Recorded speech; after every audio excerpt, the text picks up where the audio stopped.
From the Ticats Audio Network, this is Ticats Today with Braden Neville. On today's episode, Simoni Lawrence is only 10 tackles away from being in the top 10 in CFL history among all tackles leaders, and he speaks about attempting to cement his name higher in the record book. Saturday's alumnus of distinction has been announced as CJ Gable. Who can forget him, man? The guy was such a beast at running back. Coach O speaks about the time he spent with CJ and him being honored. Tyreik McAllister speaks about continuing his strong play, and the general manager of the Grey Cup, Gerry Fonzo, talks about some big announcements that were released today about this year's festival. It's Wednesday, September 13th, 2023, and you're listening to Ticats Today. The Ticats continued practice today in preparations for Winnipeg as they look to make it back-to-back wins against the West Division leading Blue Bombers. Winnipeg is coming off a win over Saskatchewan, a huge win actually, so both teams are heading into this one with some confidence. At this Saturday's game, a Ticats legend will be honored, and a guy who was here not that long ago, CJ Gable. And let's be honest, he was a beast during his time with the Ticats, and I was reminded of that yesterday when the Ticats put out a highlight package on their socials, and man, the guy made big play after big play. He's definitely deserving of the honor. In his 8 seasons in the CFL, Gable had 4,803 yards rushing, 28 career rushing touchdowns. He also added 11 touchdown receptions through the air and another 2,225 yards receiving. A running back who could get it done both on the ground and he could catch the ball as well. He will be honored before the game against Winnipeg, and Coach O spoke about his time with CJ and more. Baller, man. I think he quickly gained the reputation of being a complete back. Yeah, he catch, run, block, and consistently. I think he was a little bit of he's a bigger back. He's just, and then infectious personality. He's fun to be around, came to work. I'm excited to see CJ. Looking ahead to this Winnipeg game, what needs to be done offensively to have a quicker start in this game? Yeah, a quicker start. Obviously there's a lot that goes into it, but it usually means getting points on the board, or at least controlling the field position in some cases. So each game unravels and has, really, it's just unique as itself, every game that you play. So you kind of got to figure it out quickly. Part of that is given them more opportunities too, right? And that's usually set up by special teams and defense, and then obviously the offense capitalizing on it. So at the end of the day, the goal remains the same. It's just to find a way to win, not just the first quarter, but the fourth quarter also. And with Collaros being such a deep threat opt, how does that change the approach on that secondary? Well, I think when you turn the tape on and you watch these guys play, they're going to 3-level passing teams. Yes, they definitely have the ability to throw the ball down the fields. They also have got the Sally game. They'll throw intermediate routes. They're going to bring a bunch of people in the box and, just make it crowded in there. And at the same time, they got a great play action game. So, yeah, at the end of the day, you prepare for those things, but you focus on yourself. That was Coach O. Just a reminder, CJ Gable will be signing autographs from 3 to 3:30 at the South Plaza before the game. So make sure to go say hi to CJ, get that autograph, and maybe give him a little congratulations on being the alumnus of distinction. Simoni Lawrence is another guy who's approaching a huge career milestone and is cementing himself in the conversation as one of the greatest defenders in CFL history. I'll say it again, one of the greatest defenders in CFL history, and in my eyes, a future Hall of Famer, and he has the chance to make a little bit of history and break into that top 10 group among leaders in tackles in the CFL. He sits only 10 tackles away from reaching the top 10, and 11 would have him alone in that top 10. He had 8 last game, so very possible we see Simoni Lawrence break into that group against Winnipeg and surpass Kevin Iben. And if he doesn't do it against Winnipeg, he will have the chance to do it next week in front of Kevin Iben because he's currently an assistant coach for the Argos. So that would be a pretty cool moment, but it'd be great to see him do it this Saturday at home at Tim Hortons Field in front of that home crowd. Lawrence, who sits at 712 tackles, spoke about approaching the top 10 today. Well, I got a lot of people that around me that always send me messages and send congratulations and stuff. So it's pretty cool. But, right now I'm just focused on winning and finding a way to get our team to the Grey Cup. And in that last game, you led the team in tackles. It seemed like you were just on a mission against Ottawa. How important is it to you to show that veteran leadership still at this point in your career, and in a game like that where you're leading by example? Hey, that's what it's about right now. It's whatever it takes. And the best way to lead is by being on the field in production and showing the way and coming out and practicing. Practicing hard even when you're sore and stuff like that. And the best way is going out and balling. And we needed that, and that's what's going to continue to keep happening. Going up against this Winnipeg offense, it's such a powerful offense, and getting Collaros off his game, how important is it to do that early on in this one? It's key. Collaros is he's a great quarterback.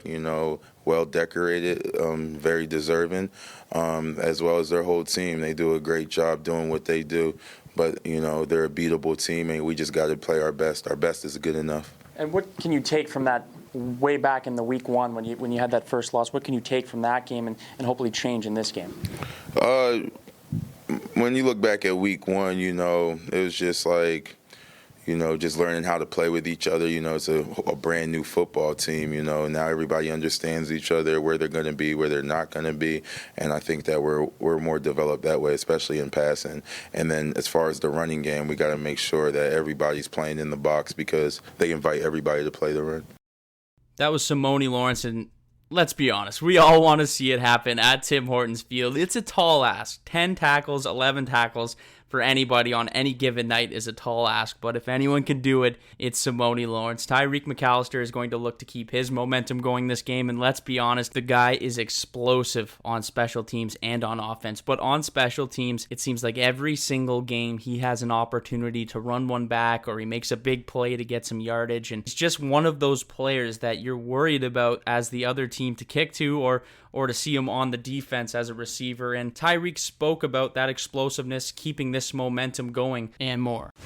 I just think I just keep doing what I've been doing. Just knowing what I got to do, just executing and helping my teammates as much as I can. Offensively, tremendous in the second half. It's a little bit of a slow start. How do you guys get that going early in this game? I just think we got to figure out how to just come out how we did in the second half. If we come out how we did in the second half, we should be good. We had a slow start, and we can't have that, but we should be good going forward. And you and Taylor have connected for a lot of plays over the last several games. How has that been gelling with him? It's been great. Ever since TB came in, he's been doing his job, and I've just been trying to be there for him any way that I can. So it's been great just playing with him. And then on special teams, it seems like every single game, there's a chance for you to get a touchdown. Have you been feeling like you're in a zone on that special teams, being able to return? Like, it seems like every game there's a close to a touchdown or a big yardage play. Yeah, man.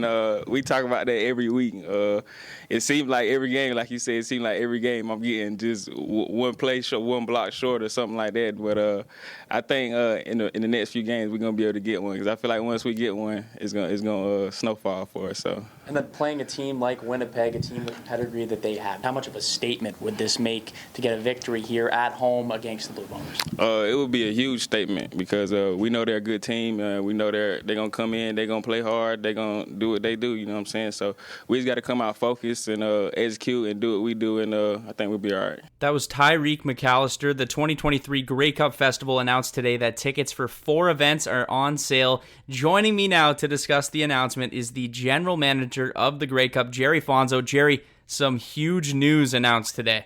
Yes, thanks, Braden. Yeah, we're very excited. Out with the announcements and officially on sale to the general public as of today as 10 a.m. The first thing I want to get into is that team party headquarters that's happening on November 16th to the 18th. What's going on with that? So biggest thing there, it's basically a staple within the kind of Grey Cup traditionally when you travel for Grey Cups. And in this case, it's a 3-day event at the Hamilton Convention Center. We've also incorporated the studio there as well as part of First Ontario Concert Hall. So for 3-day pass, it's $109. It's available now. Gets you access into all the team party rooms. Basically, you can come and go as you please, but you'll kind of have your wristband that you'll have it all 3 days and enjoy yourself. And, we talk about it, but when it comes to Grey Cup itself, everyone shows up in their colors. It doesn't matter if you're in the Riderville room or if you're in Saskatchewan's or if you're in Calgary's. It doesn't matter which room you're in. You're wearing your jersey proud, and everyone just loves traveling to these events. So each team has their own room, like their own little area for those fans coming from all around the country. Correct. Yeah. So every team, we work closely together with every team so they have their space. And, they kind of show it up, set it all up with their pageantry and their bands and any kind of games they want. But they bring a lot of what their brand is, right? So if you're Calgary, they'll show up and probably put like a rodeo thing in the corner, and they'll do some other stuff that make it great and kind of make it feel like Calgary. And you'll go to Stamp's house, and then you'll go on to the next party. And that's what's great about it. It's a great and a different experience at every single party as you travel. All the teams can kind of commingle together. All the fans Riders fans can hang out with Stamps fans, or Argos fans can hang out with Ticats fans. It's just for everybody, and they all have their own room. That's pretty cool. Now, the CLFAA Legends Luncheon, that's presented by CarStar on November 17th. What's going to be going on with that? And there's going to be a ton of alumni there and all that. Great event. Yeah. So we work with our partners there at the alumni. This event will be at Leuna Station. It will run over lunch. I believe it's 11 till 2 p.m. Those tickets are $170 per ticket, includes fees and taxes. And to your point, that room will probably be having, give or take, maybe 100 alumni in the room. So Wow. You're able to mingle with all these alumni. The plan is to also have alumni at every single table, autographs, silent auctions, and then it's an opportunity to have some great stories as well. And they give out some awards. So it's really a great event that we work closely with the alumni on. And again, it's another staple when it comes down to hosting the Grey Cup. It's another thing on the festival list that fans are just looking forward to. I saw there's a couple of awards that are presented there. There's the Alumnus of the Year Award and the Indigenous Champion Award. And so those will be the two awards that will be presented at the event. Correct. Yes. And they do have their own little announcements within it. They announce some new alumni. A lot of times, depending on the alumni, because sometimes there's a few surprise alumni that show up to these events as well. So they want to make sure they kind of bring them up to stage and have them speak as well. So they really run a show on it. We work closely together with them, but I know they've generally put on a great show. And I think we're expecting a full house. So I think you're looking around 550, 600 people as well. And it's not just alumni from, for example, the Hamilton Tiger Cats. This is alumni from all around the CFL. Across the league. Yeah, across the league. Open to all alumni to sign up as part of the package that they receive. And also to layer onto that, we've done an alumni ambassador program this year. So another way of just getting our alumni a little bit more involved so that they're at every event, not just the alumni event, but also getting them involved in the Santa Claus parade or the race to the cup or you name it. The alumni is a big part of what we do here at the organization and at the CFL level. So getting them engaged and having them, access to our fans and making the fans feel more engaged with the product is very important. Nice to see some of those ex-players and some of those guys you haven't seen around the league in a long time. The next event, the Cheer Extravaganza. Okay, and so that's on November 18th. Sounds like a fun time. What's going on with that? Yeah, so strategically, this event is timed at 3 p.m. till 5 p.m., which is after the Santa Claus parade. So everyone that's down at the Santa Claus parade, they'll see the cheer teams actually as part of that as well. Then they'll enter into the First Ontario Concert Hall. That's where we're going to be running this. So at a very affordable ticket, $25 per ticket, you'll be able to get in there. The idea here is very similar, but it's all 9 CFL teams will be involved in it. They'll be performing. And we've also included some of our great local entertainment. So here at the Ticats, we actually have one of our big staple events here as a halftime show is we do our Cheer Extravaganza on, in this year, it's actually in October. It's a very similar idea. So in this case, we'll have 9 local dance groups as well performing our dance and cheer groups. So I think it'll be a good 2-hour event filled up with entertainment. Each CFL team will have their dance teams here, and then there'll be all sorts of dance teams and all sorts of different talent from all around the area. It's Caretaker's game day warm-up. What's going on with that? I believe Dwayne Gretzky will be there, who I got to listen to just a couple weeks ago, and I have to say probably one of my favorite cover bands I've ever heard. Yeah, exactly. So you put it that way into perspective, right? Dwayne Gretzky, we had him performing at our halftime show for 24,000 fans. He is now playing for an intimate group of 1,000. And it couldn't be any closer. It's across the street at Bernie Morelli Center. And it's going to run on game day from 2 p.m. till 5 p.m. Those tickets are $219 per ticket with food included. And that also includes your tax and fees, but it has your food included. This is the opportunity where fans that, November 19th. We don't know what the weather is, but you know that you have a safe, a nice warm spot for you inside Bernie Morelli with great music, food inclusive. And it's a great opportunity just as a tailgate beforehand, before you come across the street for the game itself. Well, Gerry, it sounds like there's just so much going on, and there's still more announcements to come on the way. That's not all we're having here. But Gerry Fonzo, appreciate you for coming on the show today, and thanks for sharing with me some of this exciting stuff happening around this year's Grey Cup Festival. No problem, Braden. Yeah, we're looking forward to these 4 events, and we're looking forward to hosting and more importantly, announcing a few more events in the coming weeks.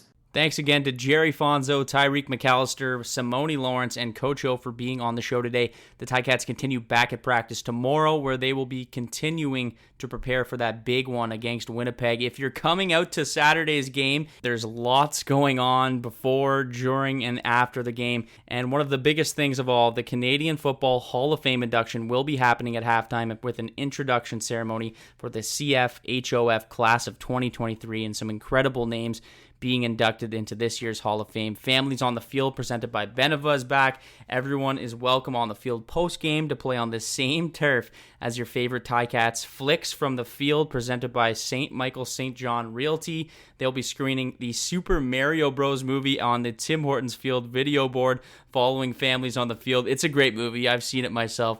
Hilarious. Some big actors in that one. Happy hour will also be $5 beers starting at 2:30, and it's the South Plaza Saturday. So join us in the South Plaza before kickoff. There's going to be inflatables, face painting, family fun, and of course, autographs from CJ Gable. And that's all the time for me today. I want to thank you for listening to Ticats Today.